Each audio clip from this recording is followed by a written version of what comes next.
கொடுத்தேன் கேட்கிறப்ப, யாரையும் மதித்து வாழ் அப்படின்னு தலைப்பு கொடுத்தேன். யாரையும் மதித்து வாழ். இப்ப இவ்வளவு ஹார்ன் அடிக்கிறாங்க, கேக்குதா? இந்த ஹாரன் சத்தம் ஹார்ன் அடிக்கிற எல்லாருக்கும் தெரியும், முன்னாடி போற வண்டி போனோன்னு தான் நம்மளால போக முடியும்.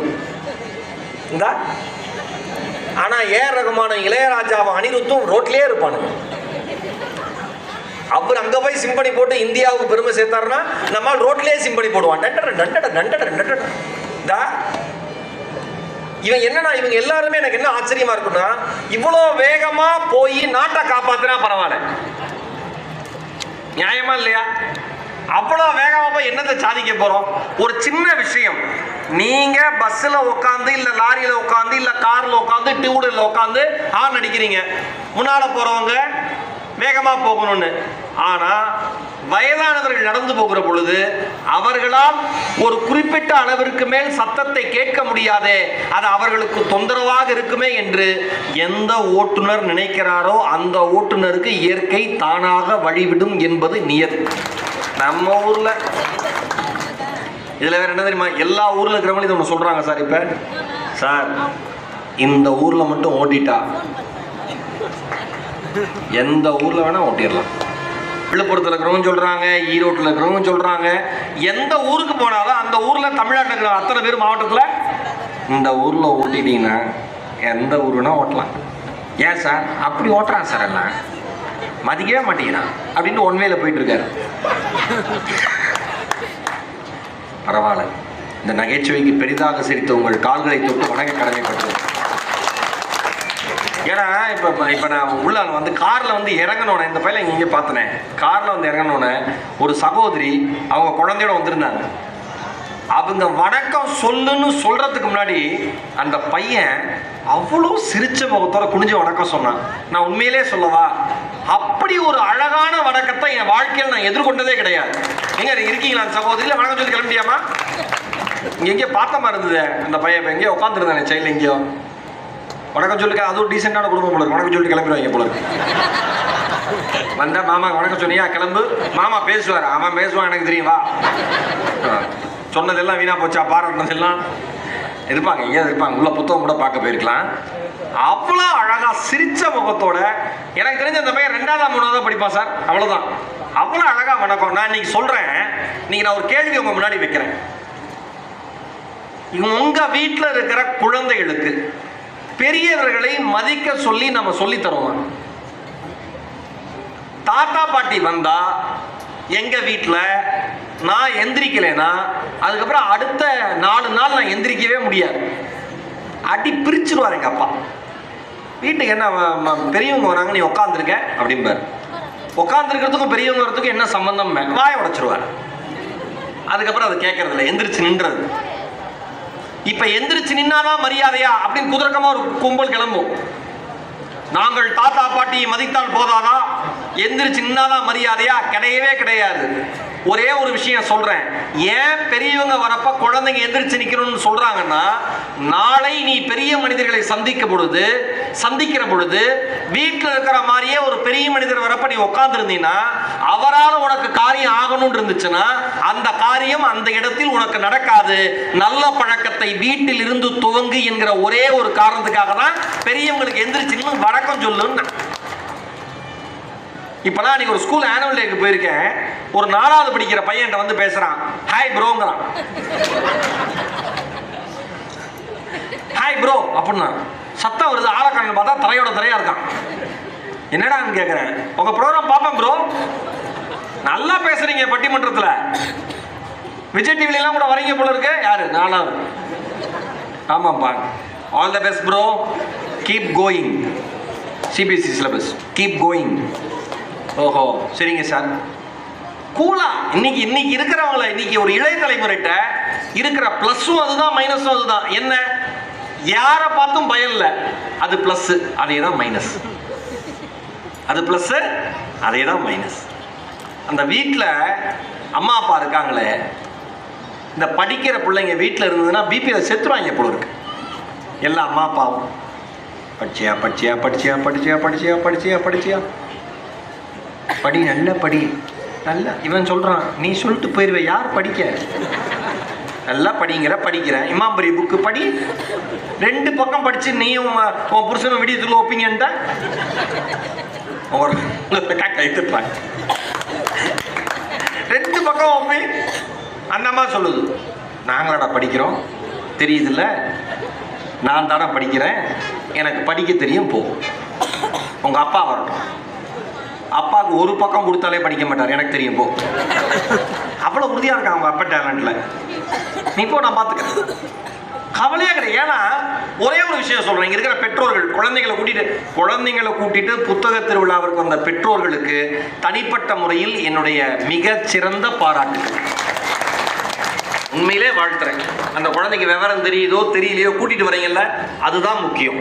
கூட்டிட்டு வந்து புத்தகங்களை அறிமுகப்படுத்துங்க. உங்க வாழ்க்கையில உங்க குழந்தைங்களுக்கு அறிமுகப்படுத்த வேண்டிய முதல் உற்ற தோழன் புத்தகங்கள் மட்டும்தான். அவன் படிக்க ஆரம்பிச்சாலே எது சரியான பாதைன்னு தெரிஞ்சுக்குவான். அவன் பாட்டு டிராவல் பண்ணி போவான். இருக்கிற பெற்றோர்கள் குழந்தைகளை கூட்டிட்டு வந்ததுனால சொல்றேன். இந்த யாரையும் மதித்து வாழ் அப்படிங்கிற தலைப்பு இது எங்க இருந்து நான் எடுத்தேன் அப்படின்னா, பாரதியினுடைய புதிய ஆத்திச்சூடியில் இருக்கு. பாரதியாரோட புதிய ஆத்திச்சூடியில் இருக்கு. யாரையும் மதித்து வாழ். அந்த மனுஷன் பேசாத விஷயமா? மனுஷனையா இருந்தாலும் மதிக்க சொன்னா, காக்கை குருவி எங்கள் கூட்டம்னு நிற்கும். காக்கை குருவி எங்கள் சாதி நில், கடலும் மலையும் எங்கள் கூட்டம். காக்கை குருவியே மனுஷ ஜாதியில சேர்த்தான் பாரதி. நம்மால் கூட இருக்கிற மனுஷனையே ஜாதியில சேர்க்க மாட்டேங்கிறான். நீ என்ன ஜாதி? நல்லா பழகிறான். ஒரு வாரம் கழிச்சு நல்லா பேசுறீங்க, நல்லா பழகுறீங்க, தன்மையா இருக்கீங்க. நீங்க யாரு? நாங்க ஈரோடு மகேஷ். அப்படி இல்லைங்க, நீங்க யாருன்னு கேட்டேன். அதான் சொன்னேன், நாங்க ஈரோடு மகேஷ். அது இல்லைங்க, ஈரோட்டில் நீங்க யாரு? ஈரோட்டில் நாங்கள் மனுஷங்க, சென்னை வந்தால் நாங்களாம் செவ்வாய் கிரக வாசிகள், உங்கள் ஊருக்கு வந்தால் ஏலியன்ஸுன்னு. என்ன எப்படி சொல்கிறீங்க? என்னங்கிறான். நான் என்ன கேட்குறேன், ஒரு மனிதன் எந்த ஜாதியை சேர்ந்தவன் என்று தெரிந்து கொள்வதில் சக மனிதனுக்கு இருக்கிற ஆர்வம் மாதிரி இந்த உலகத்தில் எந்த உயிரினத்திற்கும் இல்லை. உண்மையா? ஓ, சிங்கம் கேக்குதா, புலி கேக்குதா? அதனாலதான் பேச முடியாது. ஒரே ஒரு விஷயம் இயற்கை கொடுத்தது மனுஷனுக்கு, பேசுறத. பேசியே கெடுக்கிறான், நல்லதே பேச மாட்டேங்கிறான். என்ன என்ன ஜாதி? நீங்க என்ன? நான் பெரம்பலூர் புத்தக திருவிழாவில் சொன்னேன். ஒரு புதுக்கவிஞர் ஒரு புதுக்கவிதை எழுதியிருந்தாரு. சாதி மயிரெல்லாம் சங்கமித்துக் கொண்டது சவரக்கடையில். எவ்வளவு அழகான 3 வரி செருப்பாச்சு மாதிரி போகடா. எல்லாம் என்னடா பேசுறீங்க? மனுஷனா பாருங்க. யாரையும் மதித்து வாழ். மகாகவி பாரதி சொன்னது. சூரத்தில் 1907 டிசம்பர் 26 காங்கிரஸ் மாநாடு நடைபெறுது. சேரு சகதியுமா இருக்கு அந்த இடம். திலகர்னு ஒரு மனுஷனை மகாகவி பாரதி சந்திக்கணும்னு போறாரு. அதுக்கு முன்னாடி திலகரை பார்த்ததில்ல. யார் திலகர்னு தெரியல. ஏற்பாடு வேலைகள் எல்லாம் திலகர் செய்து கொண்டிருக்கிறார் என்கிற செய்தியை மட்டும் மகாகவி பாரதி கேள்விப்படுறாரு. நேரா போறாரு. மழை பெய்யுது, சேரும் சகதியுமா இருக்கு. நூற்றுக்கணக்கானவர்கள் இருக்காங்க. அந்த நூற்றுக்கணக்கான மனிதர்கள்ல யார் பாரதி என்று, யார் திலகர் என்று பாரதிக்கு தெரியவில்லை. ஒரு மனுஷன் சேரு சகதின்னு பார்க்காம எல்லாரையும் கொடை பிடிச்சிட்டு இதை செய்யுங்க அதை செய்யுங்க அவரும் வேலை செஞ்சு எல்லாரையும் வேலை செய்ய என்கரேஜ் பண்ணிட்டு இருக்காரு, ஊக்கம் கொடுத்துட்டே இருக்காரு. அந்த குடை பிடித்த மனிதனை முகம் மறைத்திருந்தது.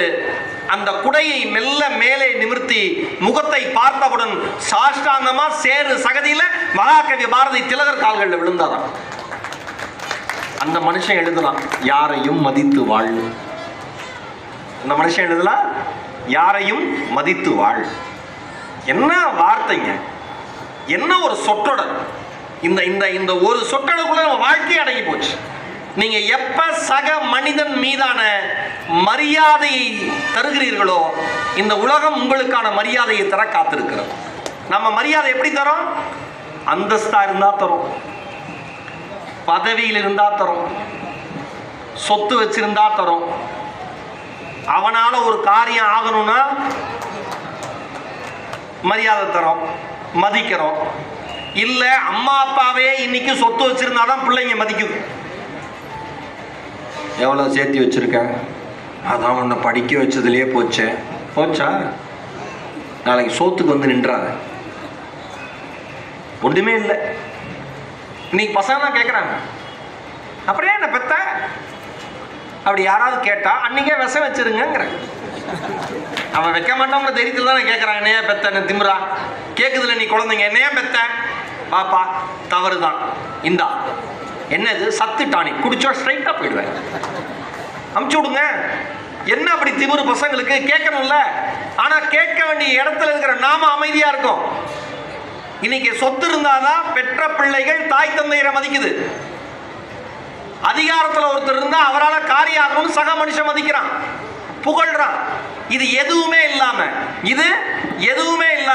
நான் ரொம்ப ரொம்ப அருமையான ஒரு வாசகத்தை படிச்சேன். இது எதுவுமே இல்லாம ஒருத்தன் சக மனுஷனை மதிச்சான்னு வச்சுங்களேன், அவன் தான் மிகச்சிறந்த நபர். உங்களுக்காக எதுவும் செய்ய முடியாதவர்களை, இந்த வாக்கியத்தை நல்ல மனசோட ஆழத்துல போட்டு வச்சுக்காங்க. உங்களுக்காக எதுவும் செய்ய முடியாதவர்களை நீங்கள் எவ்வாறு நடத்துகிறீர்கள் என்பதில் இருக்கிறது உங்களுடைய மனிதத்தன்மை. அவனால் நம்மளுக்கு எதுவுமே செய்ய முடியாது, ஆனா அவனை நம்ம எப்படி ட்ரீட் பண்றோம், அதுல இருக்க நம்ம மனுஷனா இல்லையா? நாம நடத்துறதே இல்லையா? இந்த ஹைவேஸ் போறோமே, இந்த ஹைவேஸ்ல வரிசையா ஹோட்டல் கட்டி விட்டுறானுங்க. வயதானவர்களை அங்க வாட்ச்மேனா போட்டுறாங்க, செக்யூரிட்டியா. மழை வெயில் புயல் என்னனாலும் அந்த மனுஷன் ஒரு விசில வச்சுக்கிட்டு ஒரு கொடியை வச்சுக்கிட்டு ஆட்டிக்கிட்டே இருக்காங்க. வாங்க எங்க ஹோட்டலுக்கு வாங்க, எங்க ஹோட்டலுக்கு வாங்க, எங்க ஹோட்டலுக்கு வாங்க. அன்னைக்கு நான் பார்க்கிறேன், அருகருக 2 உணவகங்கள், கார்ல வந்த ஒரு இளைஞர் கூட்டம், அந்த வாட்ச்மேன் இருக்கு அந்த செக்யூரிட்டி கூப்பிடுற ஹோட்டலுக்குள்ள போற மாதிரி போயிட்டு பக்கத்து ஹோட்டலுக்கு போய் சிரிக்கிறார். தெரிஞ்சே யாரும் தப்பு செய்ய போறது இல்லை, ஆனா அது தப்பு தானே. சிரிக்கிறாங்க. நான் பக்கத்தில் நிற்கிறேன். கிட்டத்தட்ட 60 கடந்த வயது முதிர்ந்த மனிதர் அவர்.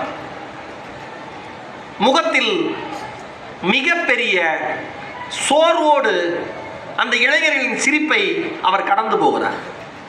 மெல்ல அருகில் சென்று அவரிடம் கேட்டேன், உங்களுக்கு வருத்தமாக இல்லையா? வேறு ஏதாவது வேலைக்கு செல்லலாமே. அதற்கு அவர் சொன்னார், ஏழையை எந்த வேலையில் இருப்பவன் மதிக்கிறான் என்று கேட்டார். இன்னொரு இடத்துக்கு போனாலும் இதான நிலைமை. பழகிருச்சு தம்பி. யோசிச்சு பாருங்களேன், நம்ம மதிப்பு எப்படி தரும்? ஒருத்தரை மதிக்கிறதுனா அவருக்கு ஒரு ஸ்டேட்டஸ் எதிர்பார்க்கிறோம்ல.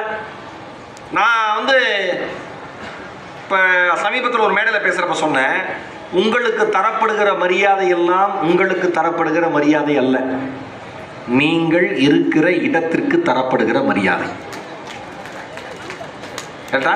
ஈரோடு மகேஷ் இதே ஈரோடு மகேஷ் டிவியில் வரல, விழுப்புரம் பஸ் ஸ்டாண்ட்ல டீ குடிச்சிருந்தா ஒரு ஆள் சீண்ட போறது இல்லை. நான் தான் ஈரோடு மகேஷ் குடுறாட்டிய ஈரோடு. எனக்கு ரொம்ப பிடிச்ச காமெடி செந்தில் கவுண்டமணி அண்ணன், அந்த 2 அண்ணன்கள் பண்ணதுல காமெடியில் எனக்கு ரொம்ப பிடிச்சது, கரகாட்டக்காரல்ல இந்த வாழைப்பழ ஜோக்குக்கு முன்னாடி ஒரு காமெடி நடக்கும். அவர் கடையில் போய் செந்தில் சார் அண்ணன் அப்படின்னு வாழைப்பழம் வாங்க போவார்.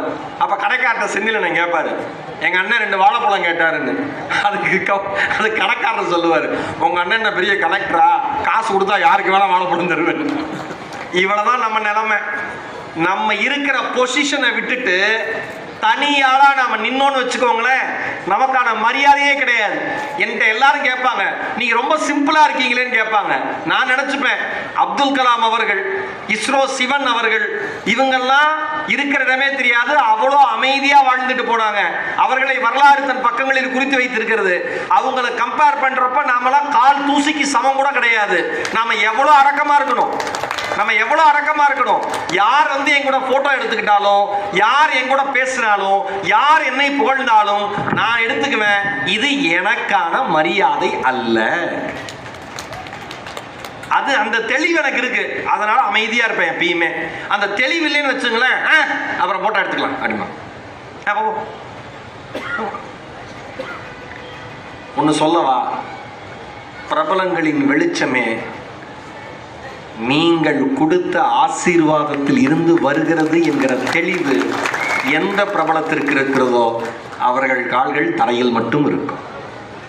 கொஞ்சம் அப்படிதான் அன்புல அப்படிதான் இருப்பாங்க மக்கள், அன்புல அப்படிதான் இருப்பாங்க. ஒரு நாளாக ஃபுல்லாக சரக்கப்பட்டு எனக்கு முத்தமே கொடுத்துருக்காரு. அப்புறம் முத்தம் கொடுத்துட்டு சொல்கிறார், தம்பி போட்டிருக்கேன். அப்புறம் என்ன சந்தன வாசியாக வருது ஒன்று இருந்து தெரியுதுண்ணே, தப்பாக எடுத்துக்காத, உன்னை ரொம்ப பிடிக்கும், அதனால தான் நல்ல வேலை கண்ணத்தோட நிறுத்தினியேன்னு. நமக்கு அதில் ஒரு சந்தோஷம். அவ்வளோதான். நம்ம மலையாள நடிகர், மிகப்பெரிய மாபெரும் நடிகர், இன்றைக்கும் இந்திய திரையுலகத்தில் மம்முட்டி அவர்கள், அவர் 3ஆம் பிறை அப்படின்னு அவர் எழுதின புத்தகம் தமிழாக்கம் பண்ணியிருக்காங்க. ஷைலஜா அவர்கள் அவசியம் எல்லாரும் வாங்கி படிங்க. 3ஆம் பிறை அந்த புத்தகத்தோட பேர். அதில் மம்முட்டி அவர்கள் ஒரு இன்சிடென்ட் சொல்கிறாரு. வழக்கம் போகிற படப்பிடிப்புக்கு ஒரு வீட்டுக்கு போயிருக்காங்க. அந்த வீட்டில் இருக்கிறவர் அந்த வீட்டினுடைய ஒரு பகுதியை வாடகைக்கு படப்பிடிப்புக்காக கொடுத்துருக்காரு. மம்முட்டி சொல்கிறாரு, பொதுவாக நான் யாரோடையும் ஃபோட்டோ எடுத்துக்கிறது இல்லை. ஏன்னா நடிகர்களுக்கு முத்தம் கொடுப்பேன் அப்படின்னு ஃப்ரெண்ட்ஸ்கிட்ட பெட்டு கட்டிட்டு வந்து இறங்குறவங்களாம் இருக்கான். என் அனுபவத்தில் எனக்கு தெரியும். அதனால் இவங்க எந்த மாதிரி தன்மையுடைய மனிதர்கள்னு தெரியாமையே அதை யோசிச்சுக்கிட்டே நான் யார்ட்டையும் அதிகமாக நெருங்க மாட்டேன். அதனால் ஒரு இடைவெளி வச்சுப்பேன். இதை நிறையா பேர் பயங்கர கர்வம் பிடிச்ச ஆளு மம்முட்டி நினச்சிப்பாங்க. ஆனால் என்ன பண்ணுறது, எனக்கு அந்த பயம் இன்னும் மனசுக்குள்ளே இருக்குது. அந்த மாதிரி தான் ஒரு நாள் நான் ஷூட்டிங் போயிருந்தேன். அந்த வீட்டுக்கு நிறைய பேர் வந்திருந்தாங்க. ஒரு பையன் எந்த அனுமதி இல்லாமல் நான் இருக்கிற ரூம்குள்ளே வந்துட்டான். வந்துட்டு என்னை பார்த்து சிரித்தான். நானும் சிரிச்சுட்டு வாங்க அப்படின்ட்டு என்னுடைய வேலையை பார்க்க ஆரம்பிச்சிட்டேன். கொஞ்ச நேரம் கழிச்சு திரும்பி பார்க்குறேன், நரையினுடைய மூலையில் நின்று என்னை பார்த்து சிரிச்சுக்கிட்டே இருக்கான். என்ன வேணும்னு கேட்டேன். ஒன்றும் வேண்டாம், உங்களை பார்த்துக்கிட்டு இருக்கேன், அது போதும்னா. இல்லை நீங்கள் வெளியில் போப்பா, நீ வெளியில் போ, நான் மேக்கப் போடணும், ட்ரெஸ் மாற்றணும், எனக்கு கம்ஃபர்டபுளாக இருக்காது, நீ வெளியில் போனேன். நான் எந்த தொந்தரவும் செய்யாமல் இங்கேயே நின்றுக்கிறேனே, நான் எந்த தொந்தரவும் செய்யாமல் இங்கேயே நின்றுக்கிறேன் அப்படின்னு மம்முட்டி எழுதுறாரு. எனக்குள் மம்முட்டி என்கிற ஈகோ சற்றே முளைத்து வெளியில் வந்தது. கழுத்தை பிடித்து அவனை வெளியில் தள்ளினேன். வெளியில் காத்திருந்த மக்கள் அனைவரும் இதை பார்த்திருப்பார்கள். என்னால் வேறொன்றும் செய்ய இயலவில்லை. அன்னைக்கு படப்பிடிப்பு முடியுது. அந்த ஹவுஸ் ஓனர் வராரு. வந்தோன்னே வணக்கம், ரொம்ப சந்தோஷங்கிறாரு. இவரும் வணக்கம், ரொம்ப சந்தோஷம் நீங்கள் வீடு கொடுத்ததுக்குன்னு மம்முட்டி சார் சொல்கிறாரு. வாப்பாங்கிறாரு. அந்த பையன் தயங்கி நிற்கிறான். வாப்பாங்கிறாரு ஒரு பையனை. மறுபடியும் அந்த பையன் தயங்கி நிற்கிறான். ஹவுஸ் ஓனர் வாப்பாங்கிறாரு. வரான். பார்த்தா யாரை கழுத்து பிடிச்சி இவர் வெளில தள்ளினாரோ அந்த பையன் நிற்கிறான். ஹவுஸ் ஓனர் சொல்றாரு, இவன் தான் என் பையன். மம்முட்டி சாருக்கு எப்படி இருக்குன்னு யோசிச்சு பாருங்க. உயிரே இல்லை, 5 நாள் படப்பிடிப்பு போயிருக்கு. இவர் அப்படியா, சாரி தெரியாம நடந்துருச்சு அப்படின்னு இவர் சொல்றாரு. அடுத்த வரி மம்முட்டி அவர்கள் எழுதுறாரு, அவன் சிரித்தபடியே மீண்டும் என்னை பார்த்து நின்றிருந்தான். அவன் ஏற்கனவே என்னை மன்னித்திருந்தான் என்பதை அவன் சிரிப்பு எனக்கு அடையாளம் காட்டியது. அவர் சொல்றாரு, வாழ்க்கையில சில சொற்களை நாம் கவனமாக பயன்படுத்த வேண்டும். எல்லோரையும் மரியாதையாக நடத்த வேண்டும் என்பது அந்த இளைஞன் சம்பவத்தின் மூலமாக எனக்கு தெரிந்தது. கலவரத்தில் தீ வைப்பவர் ஒரே ஒரு நிமிடம் மட்டும் யோசித்து தீ வைக்காமல் இருந்திருந்தால் எவ்வளவு பெரிய கலவரம் தடுக்கப்பட்டிருக்கும் என்கிற எண்ணம் ஒவ்வொருவருக்குள்ளும் வந்தால் எல்லாமே இங்க சுகமா முடியுங்கிறார். நான் நினைச்சு பார்க்குறேன். யாராவது வந்தா அப்படிதான் இருப்பாங்க மக்கள். என்ன பண்ண முடியும்? அன்பு தானே எல்லாமே. வேற என்ன? இப்ப இவ்வளவு பேர் வந்து உட்கார்ந்துருக்கீங்களே, உங்களுடைய நேரத்தை செலவு செய்து உங்களுடைய தனிப்பட்ட வாழ்க்கையை விட்டுட்டு விழுப்புரம் மாவட்டம் புத்தக திருவிழா நடத்துதுன்னு தெரிஞ்சு புத்தகத்தை பார்த்துட்டு நான் பேசுறது ஒரு மணி நேரமோ 3/4 மணி நேரமோ அந்த பேச்சை கேட்கணும்னு உட்கார்ந்துருக்கீங்களே, ஒரு மனிதன் சக மனிதனுக்கு தருகிற அதிகபட்ச மரியாதை உங்கள் நேரத்தை எனக்காக கொடுப்பது மட்டும்தான். அதுதானே வாழ்க்கை. ஒரு மனுஷன் அடுத்த மனுஷனுக்கான நேரத்தை கொடுக்கறதான வாழ்க்கை. நாம என்ன பண்ணிடுறோம், ஒரு ப்ரீ ஜட்ஜ்மெண்ட்டுக்கு வந்துடுறோம். முன்கூட்டிய முடிவுகள் மனுஷனுக்குள்ள எப்பயுமே இருக்கு. முன்கூட்டிய முடிவுகள் எப்பயுமே இருக்கு. ஓ இவங்களா இப்படிதான் இருப்பாங்க, அவங்களா அப்படிதான் இருப்பாங்க, இந்த கடையா சரியா இருக்காது, ஓ போலீஸ்காரங்களா கண்டிப்பா தான் இருப்பாங்க, ஓ எல்லாருமே லஞ்சம் வாங்குவாங்க, கவர்மெண்ட் ஆபீஸா சரி கிடையாது, பணக்க நடிகர்களா அவனுங்களா ஊதாரிங்க, ஓ பணக்காரங்களா அவன் ஊரடிச்சுதான் சம்பாதிச்சிருப்பான். இதெல்லாம் முன்கூட்டிய முடிவு. ஆனா பழகி பார்த்தோன்னா அதையா சொல்லுவான். என்ன மனுஷங்க, அதுக்கு முன்னாடி என்ன மனுஷன், அதே வாய், அதே நாக்கு, அதே மொழி, என்ன மனுஷங்க அப்படின்னாவே கொஞ்சம் இறக்கி என்ன மனுஷங்க ஹஸ்கி வாய்ஸ்ல போயிட்டான். தங்கமான ஆளுங்க, நினைச்சு கூட பார்க்கல. பழகின 2 நாள்ல சாட்சி விட்டாங்க நம்மள அன்புல. தப்பா நினைச்சிட்டாங்க அந்த ஆளை பத்தி. எல்லாரும் சொல்றோமா இல்லையா? ஏன் முன்கூட்டியே முடிவு எடுக்கணும்? ஏன் முன்கூட்டியே முடிவு எடுக்கணும்? யாரை பத்தி யாருமே முன்கூட்டியே முடிவு எடுக்காதீங்க. இந்த விழுப்புரம் புத்தக திருவிழால சொல்றேன், ஒருவரை சந்திக்க போவதாக இருந்தால் காலி பாத்திரமாக அவரை சந்திக்க போங்க. மனசை காலி பாத்திரம் மாதிரி வச்சுட்டு போங்க. அந்த மனிதன் என்ன தருகிறானோ அதுதான் அந்த மனிதனுடைய அடையாளமே தவிர நீங்கள் நிரப்பி வைத்திருப்பது அந்த மனிதனுடைய அடையாளம் அல்ல என்பதை புரிந்து கொள்ளுங்கள். நான் யாரை பார்க்க போறப்ப எம்டியா தான் போவேன் மனசை வச்சுக்கிட்டு. முன்கூட்டிய முடிவோட போனா நம்மளால அவர் நல்லவரா இருந்தாலும் நம்மளால கேட்க முடியாது. ஒரு குழந்தை 2 ஆப்பிள் வச்சிருந்ததான், உறவினர்கள் வீட்டுல ஒரு கெட் டுகெதர் 2 ஆப்பிள் வச்சிருந்ததான். என் பையன் எல்லாத்தையுமே ஷேர் பண்ணிடுவான் அந்த அம்மா பெருமையா சொல்லிட்டு உறவினர்கள் முன்னாடி சொல்லிட்டு ஹாலுக்கு வந்து 2 ஆப்பிள் வச்சிருக்கான்ல அந்த அம்மா கேட்டுச்சான், 1 ஆப்பிள் என்ற குடுறானுச்சான். அந்த பையன் ஃபர்ஸ்ட் வலது கையில் இருக்கிற ஆப்பிளை கடிச்சானா. ஓ இடது கையில் இருக்கிறத கொடுத்துருவான்னு நினைச்சிட்டு அந்த அம்மா பார்த்துட்டே இருந்துச்சான். இடது கையில் இருக்கிற ஆப்பிளையும் கடிச்சான்.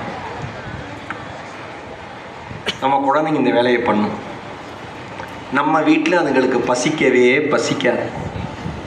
சொந்தக்காரன் வீட்டுக்கு போனால் எங்கிருந்து தான் பசி வருமோ நமக்கு தெரியாது. வெளியில் போனால் வீட்டில் அம்மா பஜ்ஜி போடுறேங்க வேண்டாம்மா, புத்தக திருவிழாவுக்கு வந்து பஜ்ஜி கேட்பான். நடந்திருக்கா இல்லையா மக்களே? பஜ்ஜியை சாப்பிட்ட அடுத்த செகண்ட் காப்பி கேட்பான். நீ காப்பி சாப்பிடவே மாட்டேயே, இப்போ சாப்பிடுவேன். காப்பி சாப்பிட்டு முடிச்சதுக்கு அப்புறம் ஒரு தேர்த்த மாதிரி ஐஸ்கிரீம் வாங்கிட்டு போவானா, ஐஸ்கிரீம் வாங்கி கொடுப்பான்.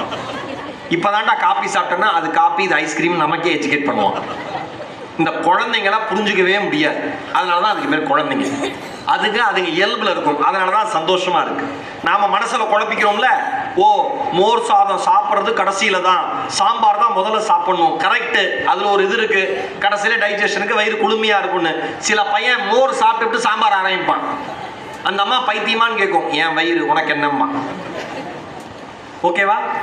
நாம தான் குழந்தைங்களை முன்கூட்டியே முடிவு எடுத்துடுறோமே. இந்த குழந்தை வெளில போறப்பே அவ்வளோ அட்வைஸ் சார். குழந்தைய கூட்டிட்டு வெளியில போறப்பயே, இங்கே பாரு, முதல் முறையாக உங்கள் மாமன் வீட்டுக்கு போகிறோம். நானே சண்டைக்கு அப்புறம் 8 வருஷம் கழித்து பேசியிருக்கேன். சரிம்மா, யாரும்மா மாமா? சொல்கிறேன். சொல்ல மாமா யாருன்னு சொல்கிறேன், அவர் பேர் என்னன்னு சொல்கிறேன், எல்லாம் சொல்கிறேன் காரில் போகிறப்ப. ஆனால் அங்கே வந்து நீ என்ன பண்ணக்கூடாது. இவன் என்ன பண்ணுவான்னு இந்த அம்மா ஏற்கனவே டிசைட் பண்ணி வச்சிருக்கு. இவன் சொல்றான், இவன் புத்திசாலியான குழந்தை. இந்த குழந்தை சொல்லுது, என்ன பண்ணக்கூடாதுன்னு நீ நினைக்கிற? காலடி எடுத்து செருப்பை வீட்டுக்கு முன்னாடி கழட்டி விடுறப்ப கரெக்டாக கழட்டி விடு. ஓகேம்மா. உள்ள நுழைஞ்சோன்னே எல்லாருக்கும் வணக்கம் சொல்லு. ஓகேம்மா. உக்காந்தோடனே சாப்பிட ஏதாவது வேணுமான்னு அவங்க உடனே கேட்பாங்க. அப்ப நீ என்ன சொல்லணும்? இவன் சொல்றான், என்ன சொல்லணும் நீ நினைக்கிற? எதுவும் வேண்டான்னு சொல்லணும். பசிச்சா? நியாயமான கேள்வியில. பசிச்சா அமைதியாரு, எப்படியும் சோத்த போடுவாங்க. அதுக்குள்ள அவசரப்படாது. சரிம்மா. எல்லாரும் சாப்பிட உக்காடுறப்ப டீசெண்டா மெதுவா சாப்பிடு. அதுக்கு பையன், அப்பாக்கே அப்படி சாப்பிட தெரியாது, அதை பற்றி அவர் கவலைப்படுவார். நான் சொன்னதை கேள்வி, டென்ஷன் பண்ணாத, டென்ஷன் ஆகிடும் உடனே. சரிம்மா சரிம்மா. இப்போ கிளம்பி 8 வருஷம் கழிச்சு, அது சிரிக்க ஆரம்பிச்சிட்டார். 8 வருஷம் கழிச்சு பேசுன மாமா வீட்டுக்கு போகிறாங்க. செருப்பு எப்படி விட சொன்னாங்க? கரெக்டாக பக்கத்தில். இவன் வீட்டு வாசலுக்கு வெளியில் ஒன்றும், வாசப்படிக்கிட்ட ஒன்றும் விட்டுருக்கேன். அம்மா அப்படி பார்க்குது. ஏன்னா சொந்தக்காரங்க முன்னாடி திட்ட மாட்டோம் பெரும்பாலும். அவன் குழந்தைங்க அதை அட்வான்டேஜாக எடுத்துக்கும். போ என்னென்னலாம் சொன்னேன் இருக்கு உனக்கு போ. குழந்தைங்க நீங்கள் என்ன நினைக்கிறீங்கன்னா, என்ன சொன்னாலும் குழந்தைங்க கேட்டுருன்னு நினைக்கிறீங்களே, கேட்டுரும். ஆனால் அது எப்போ உங்களை ரிவெஞ்ச் எடுக்கணுமோ கரெக்டாக செய்யும். கரெக்டா? காலங்காத்தால அவ்வளோ திட்டி ஸ்கூலுக்கு கிளப்புவீங்கல்ல, எந்தடா ஏன்டா உயிரை வாங்குற டைமுக்கு கிளம்ப மாட்டியா, பல்லு விளக்க எவ்வளோ நேரமா? ஏன் அவனுக்கு என்ன பல்லு என்ன 10 கிரவுண்ட் இடமா? வச்சா 2 பிரஷ் இப்படி இழுக்க போறான், 2 நிமிஷத்துல முடிய போகுது, பல்லு விளக்கிட்டு உட்காந்துருவான். இந்த பையன் தான் அடடா இங்க வாடா மேல வாடா தம்பி வா, அழகு பிள்ளைங்க இவனை தான் சொன்னேன். நீ இங்க பாருங்களேன், மாமாக்கு நீ எப்படி வணக்கம் சொன்ன?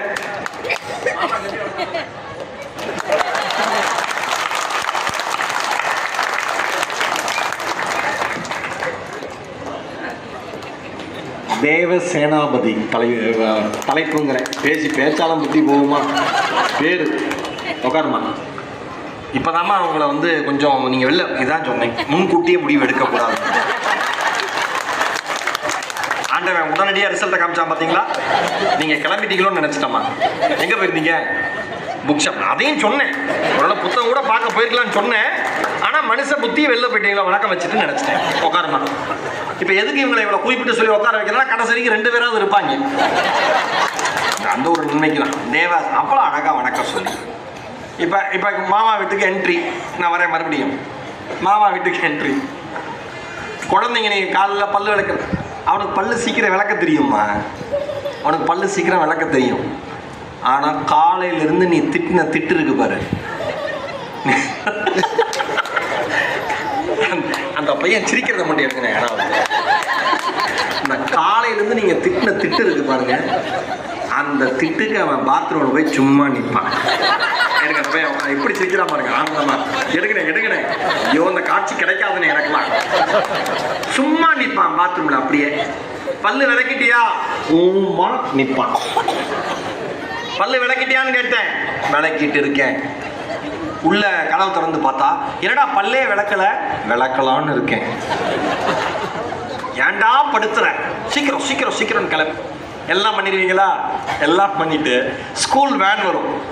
அது வரைக்கும் அவனுக்கு பாடாத பாட்டு இல்லை, அத்தனை பாட்டும் பாடி திட்டி அவனை மன உளைச்சல் உண்டு பண்ணி ஸ்கூல் வேன் கீழே ஹார்ன் அடிக்கும் பாருங்க. நம்ம பையன் டாய்லெட்.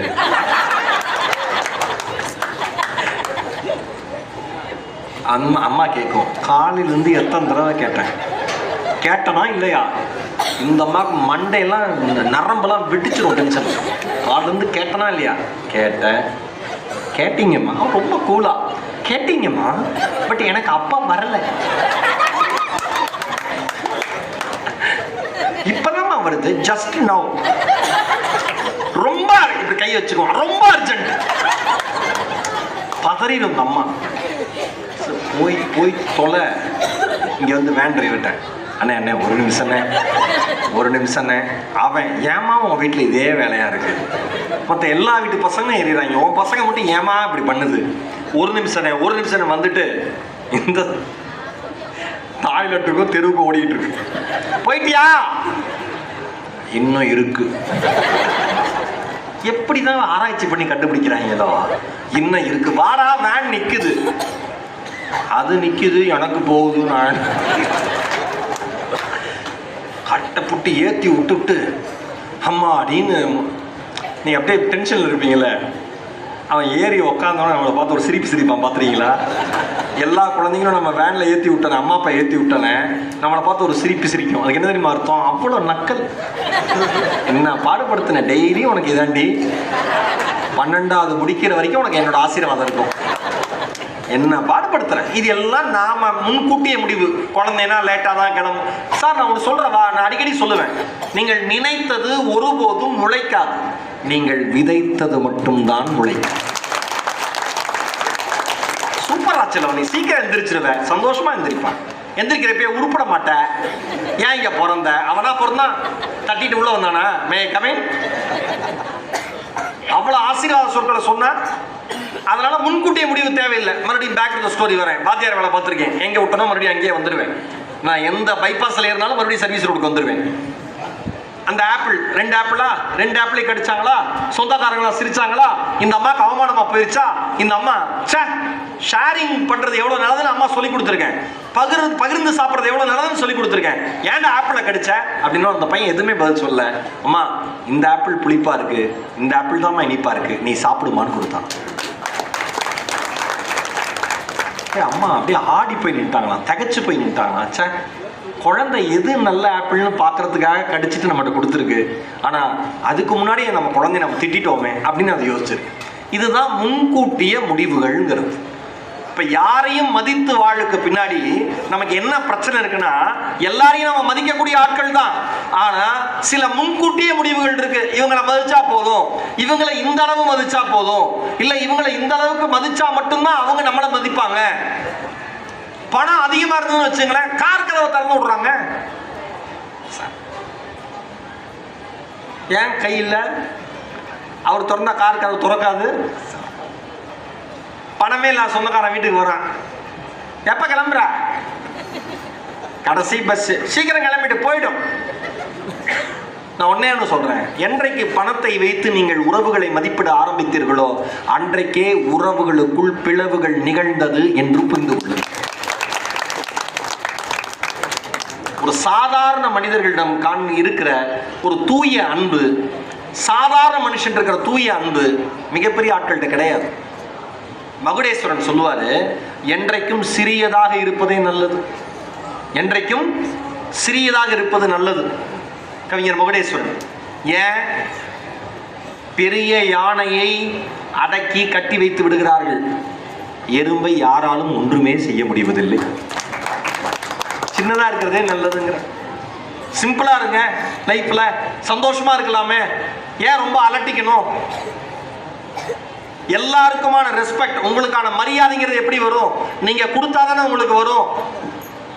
நீங்க சார் 2 பேரும் உண்மையில வந்து பைக்கில் மோதிக்கிறீங்க, 2 பேரும் நல்ல தமிழ் சொற்கள்ல பேசிக்கிறீங்க, அவங்க குடும்பம் தலைமுறையை பத்தி புரிஞ்சிருக்கும்னு நினைக்கிறேன்.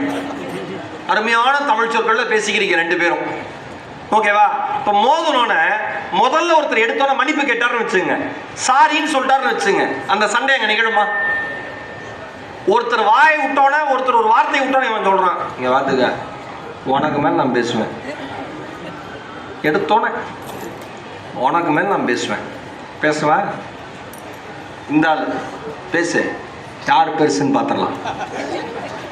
அதாவது இவர் வந்து இஸ்ரோல வந்து ஒரு ராக்கெட் லான்ச் பண்ண போறாரு, இந்த சைட் நாசால ஒரு ராக்கெட் லான்ச் பண்ண போறாங்க. எந்த ராக்கெட் கரெக்டா லான்ச் ஆகுதுன்னு 2 பேருக்கு சண்டை. பேசுறது தேவையில்லாத தீய சொற்கள், அதுக்கு 2 பேரும் நான் பெருசா நீ பெருசான்னு பார்த்துக்கிறாங்க. நான் ஒன்னே சொல்லவா, மன்னிப்பு கேட்பது தாழ்ந்தது என்று நீங்கள் நினைக்கிற பொழுது மனித குணத்தை இழந்து விடுகிறீர்கள் என்றார். யாரையும் மதித்து வாழ, ஊர்ல இருக்கிறவங்கள மதிக்கணும், எல்லாரையும் அதெல்லாம் விட்டுருங்க. முதல்ல ஆண்கள் வீட்டில் இருக்கிற பெண்களை மதிக்க கத்துக்கோங்க. வீட்டில் ஒரு அக்கா திரும்பி பார்க்குது, அவங்க வீட்டு ஆளுங்க வந்திருக்காங்களான்னு தெரியல. சில அக்கா புருஷனோட வந்திருந்தா நல்ல கேளு தம்பி. வீட்டில் இருக்கிற பெண்களை மதிக்க கற்றுக்கோங்க. நான் எல்லா மேடையிலும் இப்போ ரீசெண்டாக பேசுகிறேன், நான் யோசிச்சு பார்க்குறேன். நான் வீட்டில் பார்க்குறேன், அம்மாவை பார்க்குறேன். அம்மாவுக்கு 74 வயசு, எங்கள் அப்பாவுக்கு 84 வயசு, லேட் மேரேஜ். எங்கள் அப்பா எல்லா கடமையிலும் முடிச்சு 40 வயசு தான் திருமணம் பண்ணிக்கிட்டாரு. ஆனால் இப்பையும் அந்த மனுஷன் எங்கள் அம்மா ரசம் வச்சா மட்டும்தான் சாப்பிடுவார். அந்த மாதிரி அவளை மாதிரி சமைக்க முடியாது. உடம்பு எல்லாம் படுத்திருப்பாங்க. மீனா ரசம் மட்டும் வச்சுறேன். அப்பா நான் சொல்ல என் மனைவி, அப்பா அவங்க வைப்பாப்பா, ஸ்ரீ வைப்பாப்பா, நீங்கள் அமைதியாக இருங்கப்பா, ஏன்ப்பா அம்மா எழுப்புறீங்க? இன்னொன்று சார், ஆண்களுக்கு பொம்பளைங்க தூங்குனாலே பிடிக்காது. அந்த மாதிரி பல சைக்கோக்கள் இருக்காங்க வீட்டில். சைக்கோன்னு தான் சொல்லணும் அந்த ஆளுங்களெல்லாம். கோபமாக வருது எனக்கெல்லாம். தூங்குனா பிடிக்காது, ஆம்பளை எப்போ போன சுத்தமாக பிடிக்காது. முதல்ல எழுப்பிட்டு தான் அடுத்த வேலையை பார்ப்பாங்க. மெதுவாக ஃபேன் ஆஃப் பண்ணுறது, லைட் ஆஃப் பண்ணுறது. யாராவது அங்க ஒரு அக்கா கையாட்டு சிரிக்குது, பாத்தியா உங்க அப்பங்க தான் மாதிரியே இருக்கு. ஏன்னு கேட்குற இந்த ஆண்களுக்கு என்ன, உங்களுக்குலாம் என்ன பிரச்சனை, என்ன மன வியாதி உங்களுக்குலாம்? ஏன் தூங்கிட்டு இருக்கிற பெண்ணை எழுப்புறீங்க? ஒரு நாள் நீங்க தூங்கிட்டு இருக்க ஒரே ஒரு நாள் எழுப்பிட்டா, ஆம்பளைய பாருங்க தூக்கத்தில் டிஸ்டர்ப் பண்ணி எழுப்பிட்டோம்னா ஆம்பளை என்ன சொல்லுவோம்? நம்மள என்ன தெரியுமா சொல்லுவோம்? வேலைக்கு போயிட்டு அவ்வளோ டயர்டா வந்திருக்கேன், நிம்மதியா தூங்க முடியல, வாழ் வாழ் வாழ்னு கத்துறான். யார? அவன் பெத்த ஆதார் கார்டை. இவ பொம்பளை பிள்ளையாடிது, 10 ஆம்பளை பிள்ளைக்கு சமம். என்ன சேட்டை! டம்ளர் நான் படுக்கிறப்ப தான் டம்ளரை போடுவேன், பாத்திரத்தை போடுவேன். மனுஷன் நிம்மதியாவே இருக்க முடியல. ஏன்னா டெய்லி 1000 கோடி டேர்ன் ஓவர் பண்றாரு. அந்த ஸ்ட்ரெஸ் இருக்கும் ஆம்பளைக்கு. 15 வருஷமா அதே சம்பளம், இதுல வியாக்கியானம் வேற, தூங்க முடியல. என்னைக்காவது ஒரு நாள் அந்த அம்மா, நீங்க மாறி மாறி ஷிஃப்ட்டுக்கு போற ஆளுங்களா இருந்தா, ஒரு நாள் நைட் ஷிஃப்ட் போவீங்க, ஒரு நாள் டே ஷிஃப்ட் போ, அந்த மாதிரி இருக்கிற ஆளா இருந்தா என்னைக்காவது முகத்தை சுழிச்சுக்கிட்டு சமைக்காம இருந்திருக்கா? முகத்தை சுழிச்சாலும் சமைக்காம இருந்திருக்கா? முதல் நாள் அத்தனை சண்டையை போட்டுவிட்டு அடுத்த நாள் காலையில் உங்களுக்கு என்ன பிடிக்குமோ சமைச்சு வைக்கும். அதுதான் வீட்டில் இருக்கிற பொம்பளைங்க. அவ்வளோ சண்டை போடும், அவ்வளோ திட்டிருப்பான் நம்ம ஆளு. எதிர்த்து வெக்கமே இல்லாமல் சோத்துக்கு நிற்பான். ஏன் வேற யார் போடுறது? நாம ஆஹா, இப்பதான் முதல் முறையா ரசிச்சு சிரிக்கிற கேமராமேனை பார்க்கிறேன். Very good. சில கேமராமேன்லாம் ஃப்ரேம் வச்சுட்டு முறைச்சு நம்மளே பார்ப்பாங்க, எப்படா முடிப்ப வீட்டுக்கு கிளம்பணுன்டான். அவர் வீட்டில் நடக்கிறதெல்லாம் சொல்றேன்னு நினைக்கிறேன் நான். அவருக்கு நடக்குதா இல்லை அவங்க அப்பாவுக்கு நடந்ததான்னு எனக்கு தெரியல. யாருக்கு நடந்தாலும் அந்த குடும்பத்தில் ஏதோ ஒரு கேரக்டருக்கு நடந்திருக்கு. ஒரு காப்பியை போட சொல்லுங்க. நான்லாம் ஒரு நாள் சமைக்கிறேன், பொடி இட்லி பண்ணுறேன்னு கிச்சனுக்குள்ளே போய், பொடி இட்லினா என்ன, கொஞ்சம் இட்லி உப்புமா, இந்த காலையில் மிந்து போன இட்லி ஈவினிங் உப்புமாவை பண்ணுவாங்கல்ல, நானே யூடியூப்பை பார்த்து, நீ இட்லி நீ அமைதியாக இருமா நான் பண்ணுறேன். என் ஒய்ஃப் ரொம்ப தெளிவு, வேண்டாங்க பேசுகிறதோட வாயை மூடுங்க, இதில் என்னக்கா உங்களுக்கு உனக்கு எனக்கு அவ்வளோ சிரிப்பை நான் அவமானப்படுத்துங்க, பேசுகிறதோட நிப்பாட்டுங்க, இந்த வேலைலாம் வேணாங்க, அது இட்லி மீந்து போனாலும் பரவாயில்ல நான் சாப்பிட்டுக்கிறேன், இரு நான் பண்ணுறேன். உள்ளே போய் 1.5 மணி நேரம் ஆச்சு. எதுக்கு?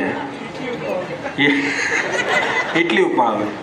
நான் சொல்லிட்டேன் கிச்சன் பக்கம் எட்டி பார்க்கக்கூடாது, இதுதான் டீல் நமக்குள்ள. நீ என்ன சொல்லுவ? சமைக்கிறப்ப வராதிங்கன்னு கேட்க சொல்லுவீல்ல என்ன? அதே மாதிரி தான் உனக்கும், நான் சமைக்கிறப்ப வரா. 1.5 மணி நேரம் கழிச்சு என் ஒய்ஃப் கேட்டா, முடிஞ்சுதா? நான் லைட்டர் எங்கே வச்ச பற்ற வைக்க முடியும்?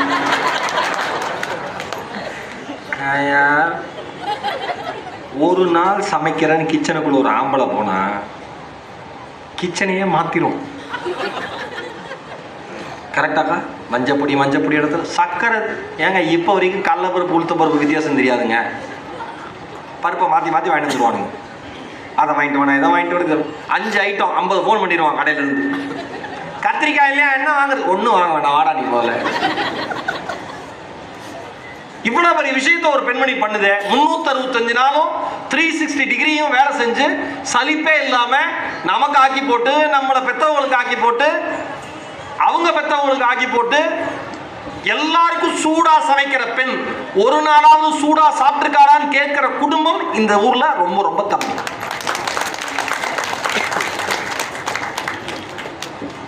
தோசைலாம் எனக்கு வந்து சார் ஒருத்தர் சொல்றாரு, தோசைலாம் எனக்கு பிய்யாம அப்படி சாப்பிட்டா தான் எனக்கு தோசை பிடிக்கும்.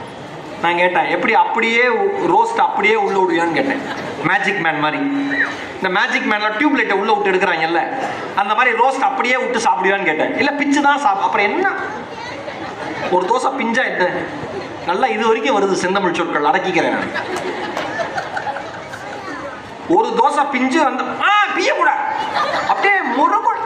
தோசை வெள்ளையா வந்துருச்சுன்னா ஆம்பளைங்களுக்கு கோவம் வந்துடும் சார். என்ன தோசை வெள்ளையா இருக்கு?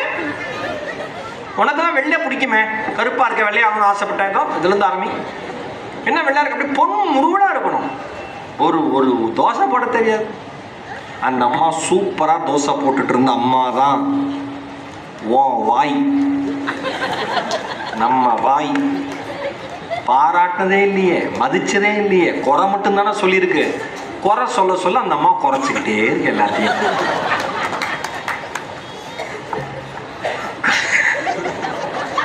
குறை சொல்ல சொல்ல நிறைய ஆம்பளைல கேளுங்களேன், அப்பெல்லாம் அருமையா சமைப்பாங்க. இப்ப என்னவோ அவளுக்கு இன்ட்ரெஸ்ட் போயிடுச்சு. போகலடா, போக வச்சுட்டேன், போக வச்சிருக்கோம் நாம தான். ஏன் அது நொய், இது நொய், இது நொய், இது நொய். வாங்கி தரது என்னவோ 10,000 ரூபாய்க்கு மளிகை ஜாமான் நினப்பு. நம்ம யோகிதிக்கு என்ன வாங்கி தர முடியுமோ அதை தான் வாங்கி தரோம். அதை வச்சு அந்த அம்மா பெஸ்டா சமைக்குது. அப்ப போட்டது நான் இங்க இருக்கிற ஆண்கள் எல்லாருக்கும் சொல்றேன், இந்த புத்தகத்தை விழா மூலமா யூடியூப்ல பாக்குற அத்தனை ஆண்களுக்கு சொல்றேன், உங்க வீட்டுல எதை சமைச்சு போடுறாங்களோ, ஏன் நம்மளை சகிச்சுக்கிட்டு ஒரு அம்மா சமைச்சு போடுறதே தெய்வ புண்ணியம். அதை பாராட்டணும், பாராட்டுங்க. ஏதாவது ஒரு புதுசா செய்யுது, ஒருவேளை அது நல்லா வரலன்னா கூட, அம்மா இன்னும் கொஞ்சம் ட்ரை பண்ணி தான் சூப்பரா இருக்கும்னு நினைக்கிறேன், நல்ல ட்ரைமா, சூப்பரா பண்ணிருக்கேன், நல்லா சமைச்சிருக்கேன். ஏங்க, ஆரம்பத்துல எந்த பெண்களும் ஒழுங்கா சமைக்காதுங்க, எந்த ஆண்களும் ஒழுங்கா சம்பாதிக்க மாட்டாங்க. அந்த அம்மாவுக்கு என்ன சமைக்கிறதுக்கு நம்ம வீட்டுக்கு வந்திருக்கு, நம்மள மாதிரி அதுக்கு ஒரு ப்ரொஃபஷன், அதுக்கு ஒரு வேலைன்னு எத்தனை பெண்கள். சார் நான் ஒன்று சொல்லவா, நீங்க உலகத்து ஐபிஎஸ் ஐஎஃப்எஸ் அதிகாரி ஐஏஎஸ் அதிகாரி ஆனாலும் வீட்டில் அம்மா வேலையை அந்த அம்மா பார்த்து தான் ஆகணும். ஏன்னா வீட்டில் ஆண் அந்த மாதிரி இல்லை. இறைவி படத்தில் எஸ்ஜே சூர்யா சொல்லுவார், ஆண் நெட்டில் அந்த திமிரு நமக்கெல்லாம் பாரு. உண்மைதான். ஏன் அந்த அம்மா காசு இருக்க, ஒன்னை விட நல்லா படிச்சிருக்கும். ஆக்சுவலா சொல்ல போனா நம்மளை விட நல்ல படிப்பறிவு வாய்ந்த பெண்கள் வீட்டில் நிறைய பேர் இருப்பாங்க திருமணமாகி. ஒரு ஆணும் அப்ரிஷியேட் பண்ணிருக்க மாட்டேன். எவ்வளோ மார்க் 10th? நான் 10th அப்பெல்லாம் 500க்கு 460. இவனுக்கு பேச்சே வராது. ஏன் தலைவன் தர்ம பாசு 460. நீங்க நான் ஒரு 465மா சர்டிபிகேட் தொலைஞ்சு போச்சு.